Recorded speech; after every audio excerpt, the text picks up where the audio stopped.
মাগো, ও মা, তোমাদের কি একটু খারাপ লাগে না যে আমি 18টা বছর এত কষ্ট করতেছি?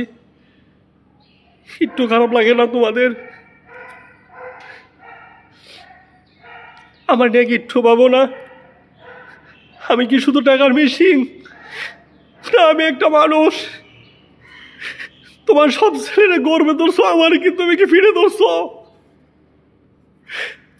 আমি মানিতে পারি না এগুলো।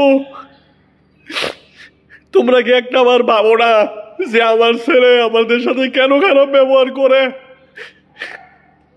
ভাবো না তোমরা? মা, আমি কার জন্য ঘৃণা করছি? তবে আমি কেন এত কাঁদতে হবে?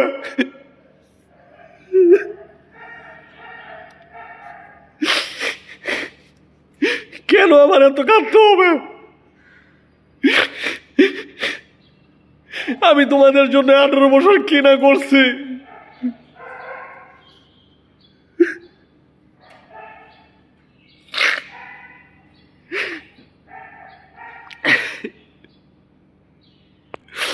একটাবার ভাবো যে আমি কোন বয়সে কোন সময়ে মানুষে তারছি আর কতগুলো দিন আমি করতেছি।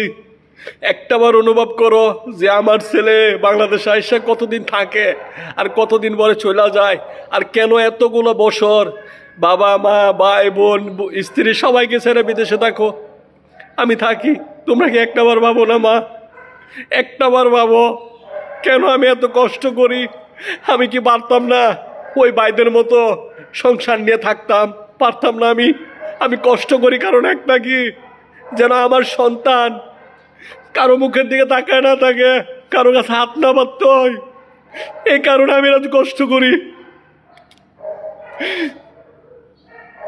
শুধু তোমরা এই জিনিসটা অনুভব করো, কেন আমার সন্তান 12 মাসে কাজ করে।